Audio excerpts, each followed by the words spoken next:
बेचारा 5 नमाजें पढ़ाता है, सारी जिंदगी बच्चों को अलिफ बा ता सा पढ़ाता है, वो बेचारा सारी जिंदगी पीर बन ही नहीं सकता। पीर उसने ही बनना है जिसने 1.5-2 महीने गुस्ल नहीं करना, उसी ने बनना है जिसने कुछ 4-5 किलो लोहा उठा लेना है। कोई म्यार बनाओ। शेखुल हदीस ऐसे हैं जिनको मैं जानता हूं, बेचारों की बेटियों की शादियां नहीं हो सकी, पैसे कोई नहीं, और तुमने गवैये और नाथ खां अमीर कर दिए। जो जाके गवैयों के पास सोर सीधी करके आए तपला सरंगी पे, वो तुमने अमीर कर दिए, करोड़पति कर दिए। वो जाली पीर जो दुआ तक नहीं जिसे मांगनी आती, वो खरबपति है। और मस्जिद का इमाम बेचारा रो रहा है कि चलो कहीं से पैसे आ जाए तो मैं भी बच्ची की कहीं निस्बत कर दूं। मेरे अपने शहर की बात है, एक बड़ा कीमती बच्चा जामिया निजामी में पढ़ता था, उसके वालिद साहब आलिम थे, और बच्चा मेरे साथ बड़ी मोहब्बत थी। छोड़ छाड़ के वो बच्चा कहने लगा मैं साउथ कोरिया जा रहा हूं, मैंने नहीं पढ़ना। दूसरे तीसरे साल से छोड़ गया। उसके अब्बा ने मुझे फोन किया कि आपसे बड़ी अकीदत रखता है, आप इसको समझाएं। मैंने फोन किया, मैंने कहा बेटा तू पढ़। कहने लगा हजरत साहब अब्बा जी 35 साल मस्जिद में रहे हैं, मेरी बहनें इस तरह की हैं कि शायद कभी गैर महरम को मेरी बहनों ने भी ना देखा हो। तीनों की तीनों कुरान की हाफिजा हैं, फाजिल अरबी अदीब अरबी किया, सारा दिन कुरान पढ़ती हैं।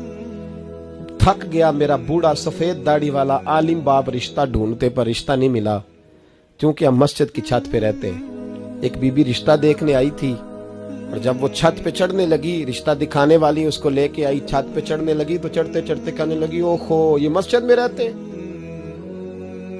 मेरा बेटा ससुराल आएगा तो दोस्तों कहां बिठाएगा, मैंने नहीं करना रिश्ता। कहते मिन्नत की मेरे बाप ने कि छत पे जाके देख तो ले। कहने लगी ना भाई रिश्ता नहीं करना।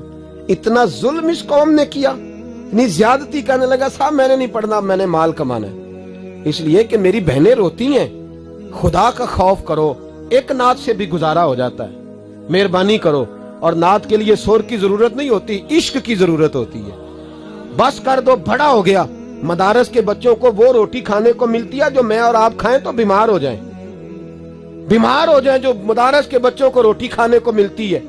और इनको जिस तरह इनका इस्तेसाल किया जाता है, लाइनों में लगा के इन्हें खैरात की तरह खाना दिया जाता है, और जो इन बेचारों का अशर होता है, 100 रुपया खत्म के बाद जब चौधरी साहब देते हैं तो 200 वो बातें भी सुनाते। ये जुल्म कर रहे हो।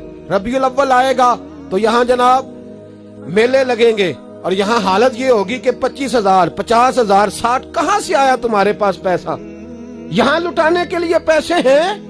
और मस्जिद का इमाम मिन्नत करे 6 साल के बाद भी कि 2,000 बढ़ा दो, तो कहते कारी साहब इतने पैसे नहीं जमा होते। ये पैसा कहां से आता है? खुदा का वास्ता, ये भी मेरे आला हजरत का पैगाम है, इसको भी सुनो। आला हजरत से जब कहा गया ना, हमारे तो अल्लाह खैर करे नाथ खां और मैं वो कोई पैसे फेंकने आते हैं महफिल में तो मना करता हूँ। क्यों? इसलिए कि जब दथियों वाले पैसे लेके आते हैं ना मस्जिदों में और महफिलों में, तो फ्रंट सीटें फिर दथियों वालों के हाथों में होती है। गरीब महफिल मिलाद में भी छुप के बैठता है पीछे, और नाथ खां भी याद कर लेता है कि ज्यादा नोट किसने पकड़े हुए, ज्यादा नोट किसके हाथ में। वो फिर कहता है हाजी साहब है शेर तुहाडी नजर जे।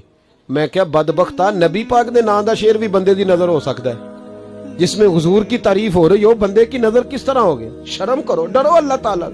सिर्फ दौलत की खातर ये भी फिक्र रजा है, करूं मद है अहले दुवल रजा, मैं करूं मद है अहले दुवल रजा, पड़े इस बला में मेरी भला, मैं गदा